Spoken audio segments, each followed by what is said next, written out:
Pour effectuer des études d'écoulement en incompressible, soit directement dans les liquides, soit en les basant sur l'analogie hydraulique des écoulements aérodynamiques, le laboratoire de visualisation de Châtillon dispose de 3 tunnels verticaux fonctionnant par vidange sous l'effet de la gravité.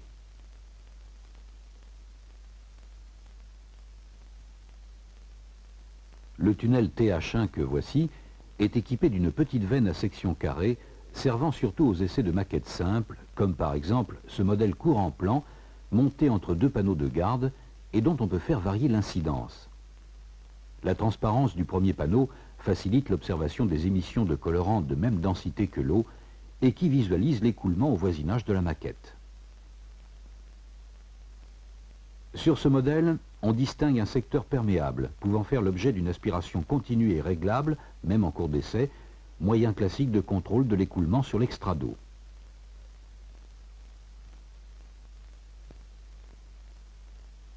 En limitant l'éclairage à une mince lame de lumière, on peut observer dans une coupe disposée par exemple suivant le plan médian, de fines bulles d'air en suspension dans l'eau. Ces traceurs, introduits avant l'essai, visualisent l'écoulement dans toute la veine.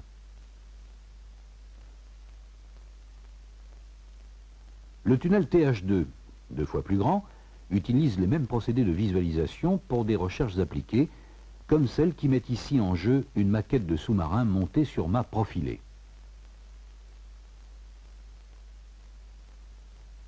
Grâce à la large gamme de vitesses réalisables dans cette veine de grande dimension, il est possible de faire varier l'épaisseur et le caractère de la couche limite sur la coque et de se rapprocher sensiblement des conditions réelles. Dans certains essais, les effets d'induction de l'hélice sont simulés par l'aspiration d'une prise d'air circulaire placée à l'extrémité du modèle et dont le débit est contrôlé par un ensemble pompe-vanne rotamètre.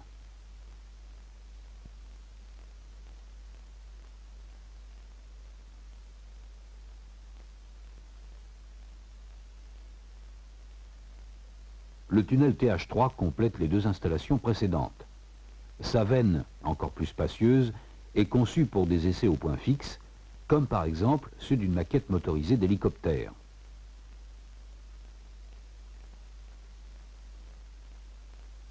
La même maquette a été placée dans la veine du tunnel TH2 pour l'étude du vol d'avancement. On note la complexité du montage qui permet le contrôle des émissions de colorants et des prises d'air, l'observation directe, ou à l'aide d'un miroir placé en aval, le contrôle des sorties de gaz,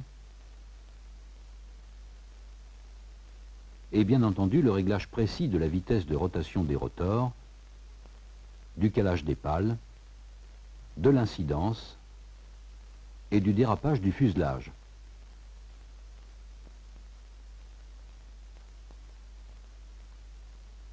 Enfin, les études de maquettes d'avions montées sur dard ou mâts profilés à rotule facilitant leur mise en incidence ou en dérapage constituent les recherches appliquées les plus fréquentes de ce laboratoire à vocation aéronautique.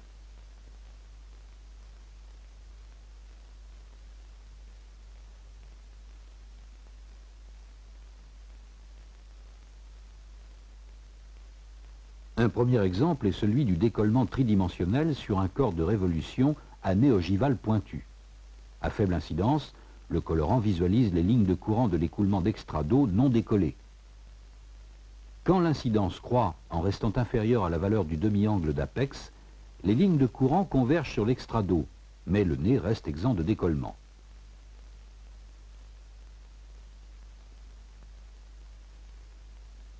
Au-delà de cette valeur critique, le décollement tridimensionnel s'étend à l'ogive et le colorant visualise les tourbillons issus de la pointe avant et les lignes de décollement sur les côtés du modèle. Aux incidences élevées, les tourbillons principaux se développent, tandis que se forment des tourbillons secondaires de même sens et de sens opposé. Enfin, aux incidences extrêmes, les tourbillons deviennent asymétriques et instables, en se désorganisant près du culot de ce modèle relativement court.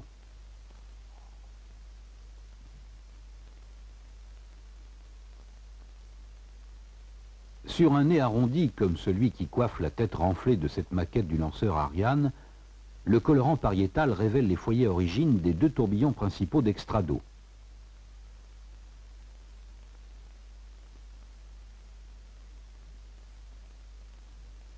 À 30 degrés d'incidence, cette structure tourbillonnaire organisée se développe au-dessus du fuselage cylindrique aval de ce modèle relativement long. Symétriques aux incidences moyennes, ces tourbillons deviennent asymétriques aux incidences élevées, comme le confirment ces coupes transversales visualisées par bulles d'air. Sur une ogive conique sans incidence, l'écoulement reste axisymétrique et la couche limite se développe sans décoller le long de la paroi nappée de colorant.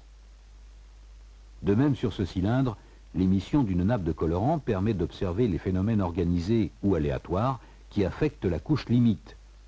Pour un Reynolds inférieur à 100 000, cette nappe reste continue et un petit obstacle crée des ondulations périodiques qui s'amortissent sans affecter la laminarité de la couche limite.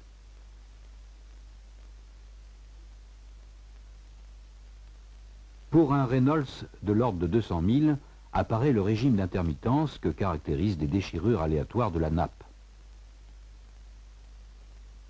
Cette vue de détail montre la structure tridimensionnelle des spots, et notamment la forme en V des déchirures, ainsi que leur caractère instationnaire.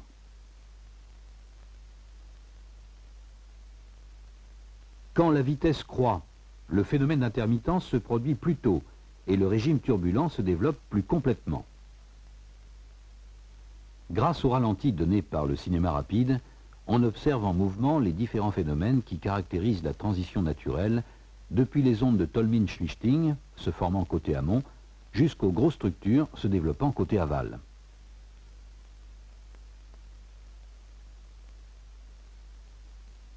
Sur un rétrin courbe fixé à l'extrémité de ce cylindre, la couche limite décolle en régime laminaire, et ce décollement du type fermé se produit le long d'une parallèle située au début du rétrin et visualisée par le colorant pariétal.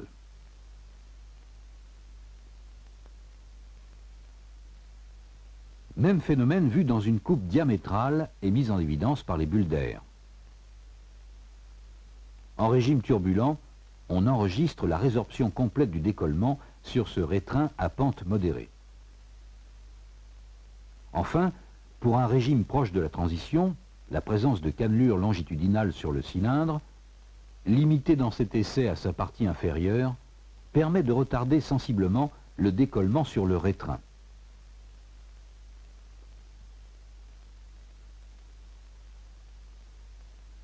En régime laminaire, le décollement sur le rétrin courbe d'un corps de révolution sans incidence peut être complètement résorbé sous l'effet d'un jet axial d'intensité suffisante.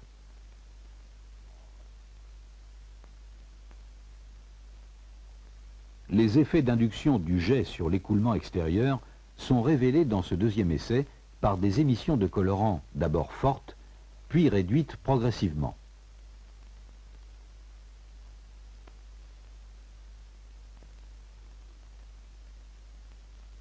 Même phénomène visualisé par bulles d'air dans le plan diamétral d'un jet axial isolé et teinté ici de façon intermittente.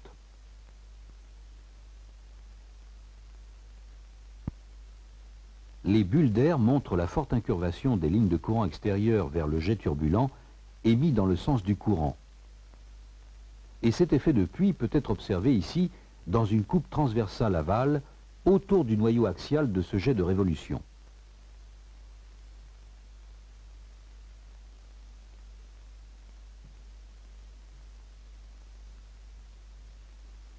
Dans cet essai, sa structure discontinue apparaît nettement grâce à des prises de vue rapides qui permettent notamment de suivre la formation des grosses structures tourbillonnaires à la frontière de la zone de mélange mise en évidence par le colorant. Enfin, ce même phénomène que l'on observe ici autour d'un jet aplati et de faible allongement peut être atténué ou retardé par une grille disposée dans la sonde. Un exemple typique d'écoulement instationnaire est celui que l'on observe autour d'une hélice tractrice isolée. Les émissions de colorants sur les pales minces révèlent la présence d'un bulbe décollé au bord d'attaque et d'un tourbillon marginal hélicoïdal à l'extrémité de chaque pale. Les bulles d'air visualisent l'écoulement dans le plan diamétral où l'on distingue le tube de courant laminaire capté par l'hélice et la trace des tourbillons marginaux se déplaçant à la frontière du flux turbulent qui la traverse. Même phénomène vu dans une coupe située au bord du cercle balayé par l'hélice. On y retrouve les tourbillons issus des différentes pales et régulièrement étagés.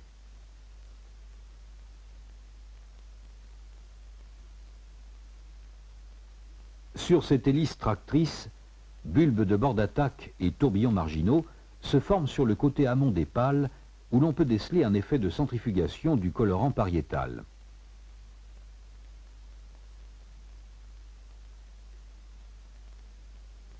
Sur une hélice frein, ces phénomènes se produisent au contraire sur le côté aval des pales.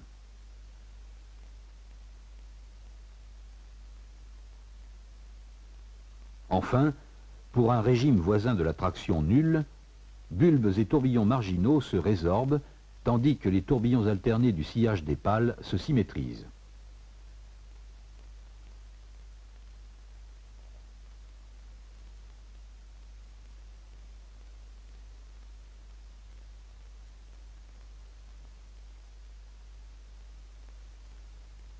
Dans ce domaine, un exemple typique est celui d'une maquette d'avion à décollage vertical. Sa mise en incidence loin du sol provoque la formation d'un décollement tourbillonnaire sur l'extrado de sa voilure en delta. À la mise en service des 8 réacteurs de sustentation disposés dans le fuselage, on observe la captation des filets de courant par les prises d'air situées sur le dessus et la résorption des tourbillons de voilure. Cette résorption, que l'on observe une deuxième fois dans cette coupe transversale, résulte d'une diminution de l'incidence effective de la voilure sous l'effet des 8 jets débouchant normalement sous le fuselage. Ces jets sont incurvés vers l'aval par le courant principal dans cet essai loin du sol.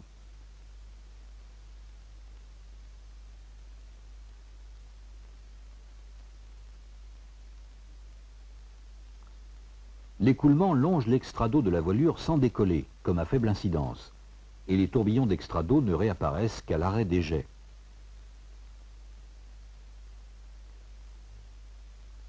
Même essai effectué en présence du sol. Les jets de sustentation émis sous le modèle viennent toucher ce sol fixe en provoquant la formation d'un tourbillon incurvé en fer à cheval à l'avant et de part et d'autre des jets. Mais devant cet obstacle fluide se produit aussi un décollement de la couche limite du plancher fixe, modifiant l'incidence effective du modèle. Seul un tapis roulant, se déplaçant à la vitesse du courant amont, permet d'éviter tous ces phénomènes parasites. Sous ce type de maquette que l'on retrouve une dernière fois dans cet essai à incidence nulle, la méthode du tapis roulant permet d'assurer le développement régulier du tourbillon caractérisant l'effet de sol et de simuler ainsi le sol dans des conditions réalistes.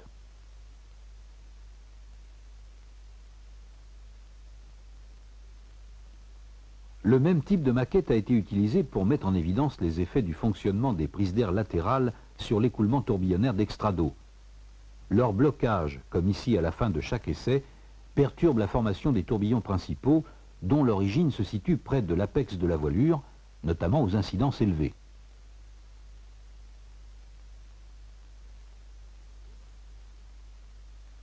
D'autres interactions se produisent sur cette maquette lorsqu'elle est équipée d'un plan canard disposé au-dessus de l'apex de la voilure et de flèches sensiblement égales. Placé à la même incidence que l'aile, ce canard agit sur le tourbillon principal de la voilure issu de l'apex en développant, comme ici, à 15 degrés d'incidence, son propre système tourbillonnaire. Dans ces coupes transversales successives, situées d'abord à la hauteur du canard, puis à la mi-corde, enfin au bord de fuite de la voilure, on peut distinguer la trace de ces différents tourbillons, observer leur développement, leur déplacement et les interactions favorables qui évitent ou retardent leur éclatement. La complexité des phénomènes observés augmente encore quand l'incidence croît en raison de la progression vers l'apex de l'éclatement des tourbillons.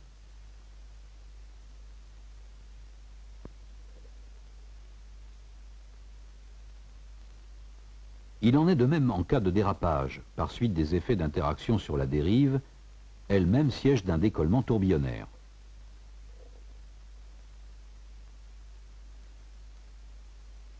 Un deuxième exemple, typique du domaine aéronautique, est celui de cette maquette d'hélicoptère dont l'étude commence par un essai au point fixe, et tout d'abord en dehors de l'effet de sol.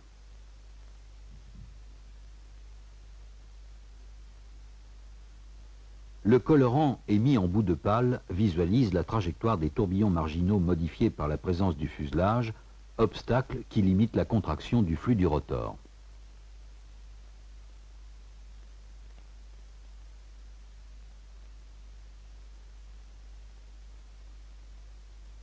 Les émissions de colorant sur le fuselage révèlent les effets de ce flux hélicoïdal descendant, décollements latéraux à l'avant droit et à l'arrière gauche du fuselage, déformation des panaches colorés émis par les sorties de gaz,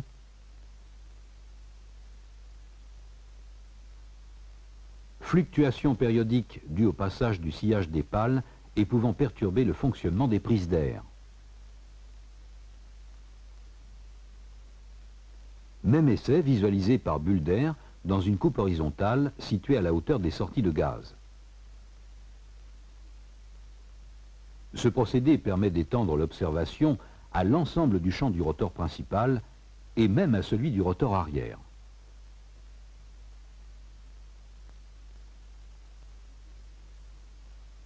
L'écoulement peut être examiné ensuite dans le plan vertical passant par l'axe du fuselage, d'abord sans sol,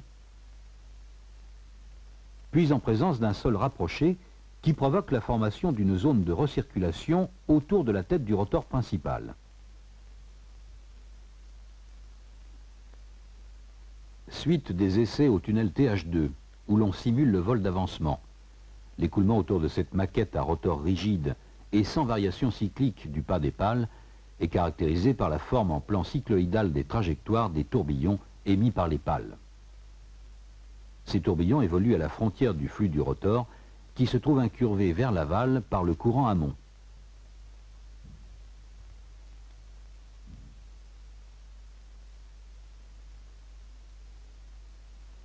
Une coupe horizontale révèle le dérapage de l'écoulement moyen à la hauteur du fuselage sous l'effet du rotor principal.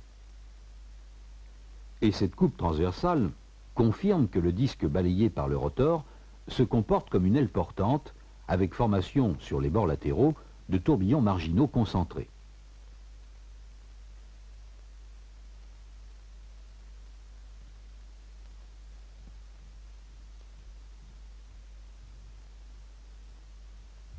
Un premier exemple concerne la turbovoile imaginée par le professeur Malavard. Elle consiste en un mât de profil elliptique, orientable suivant la direction du vent, et comportant un secteur perforé au travers duquel est effectuée une aspiration. En retardant le décollement, cette aspiration permet d'obtenir une force aérodynamique importante dont la composante suivant l'axe du bateau est directement utilisable pour sa propulsion. Essai à 15 degrés d'incidence d'abord, sans aspiration. On note le décollement des filets colorés, puis leur recollement sous l'effet de l'aspiration. Ces filets visualisent les lignes de courant proches de l'extrado du modèle jusqu'à leur captation le long du secteur perforé sur l'arrondi arrière. Quand l'aspiration cesse, le décollement réapparaît. Même essai effectué avec des bulles d'air, d'abord en présence du large secteur décollé observé à aspiration nulle, puis dans le cas d'une aspiration continue qui évite ce décollement prématuré et ne laisse subsister qu'un petit décollement résiduel du côté du volet. Un dernier essai montre l'évolution des phénomènes sous l'effet de l'inclinaison du modèle. À incidence nulle, une aspiration modérée suffit pour réduire le décollement. Une mise en incidence, à vitesse de courant et aspiration constante, provoque le net déplacement vers l'aval du point d'arrêt tout en continuant à éviter le décollement d'extrado, tout au moins jusqu'à une incidence pour laquelle l'aspiration effectuée s'avère insuffisante et l'écoulement décolle jusqu'au bord d'attaque. Un autre exemple du domaine naval est celui du sous-marin, représenté tout d'abord par cette longue maquette schématique à coque axisymétrique et sans pont, placée à incidence et dérapage nuls.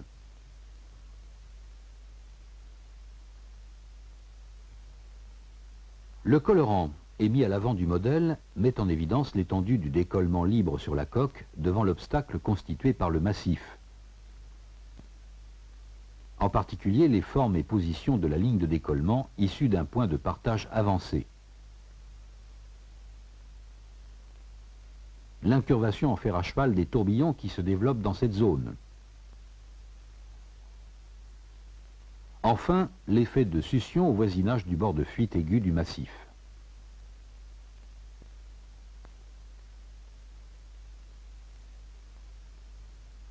La structure de ces phénomènes ne change pas fondamentalement sous l'effet d'une variation du nombre de Reynolds. Une zone décollée similaire, mais à échelle nettement plus réduite, peut être observée sur les flancs du massif, autour des barres placées à incidence nulle. Et le colorant pariétal révèle la jonction des deux décollements avec celui qui se développe au voisinage du bord de fuite du massif. Enfin, une coupe horizontale, à la hauteur des barres, montre la faible épaisseur de ce décollement sur les flancs du massif, dont le sillage se développe régulièrement.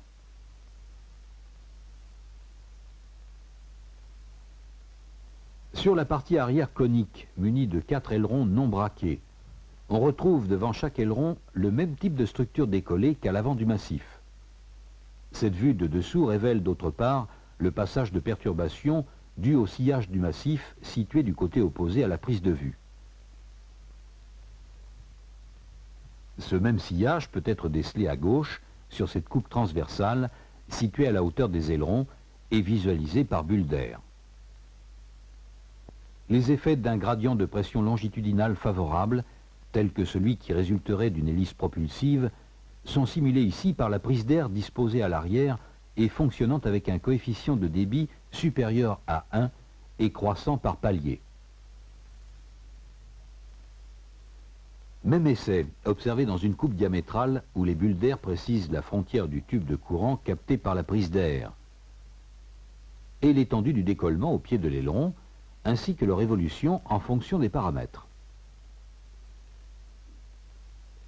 Un deuxième exemple de sous-marin met en jeu un modèle plus complet comportant un pont. À incidence et dérapage nuls, les effets des arêtes du pont restent peu importants et l'on retrouve les mêmes types de décollement et de sillage autour des appendices.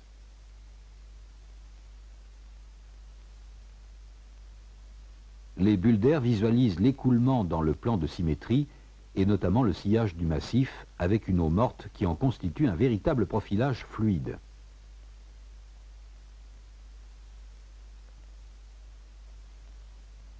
Ces coupes transversales, situées d'abord au bord de fuite des barres, puis au-dessus du pont arrière, révèlent le caractère turbulent du sillage du massif. Sous l'effet de succion observé près du bord de fuite, l'écoulement déferle le long des bords du pont et il se forme deux tourbillons contrarotatifs qui s'intègrent au sillage. Lors d'une mise en incidence du modèle, cet effet s'accentue, tandis que les instabilités subsistent. La zone décollée s'étend alors symétriquement sur les flancs de la coque. Au contraire, lors d'une mise en dérapage du modèle, le décollement se fixe sur le bord du pont qui fait face au courant, et la structure décollée devient plus stable, mais dissymétrique. Enfin, le développement du régime tourbillonnaire atteint son maximum lorsque se superposent les effets dus à l'incidence et au dérapage. Que ce soit dans l'air ou dans l'eau, à la surface du sol ou de la mer, les phénomènes qui caractérisent les écoulements peuvent souvent faire l'objet de fructueux essais en tunnel hydrodynamique et ainsi être compris et analysés, notamment grâce à des visualisations. Ces résultats peuvent ensuite être confrontés aux calculs faits par ordinateur, aux essais en mer, ou encore aux mesures effectuées en soufflerie, et aux essais en vol.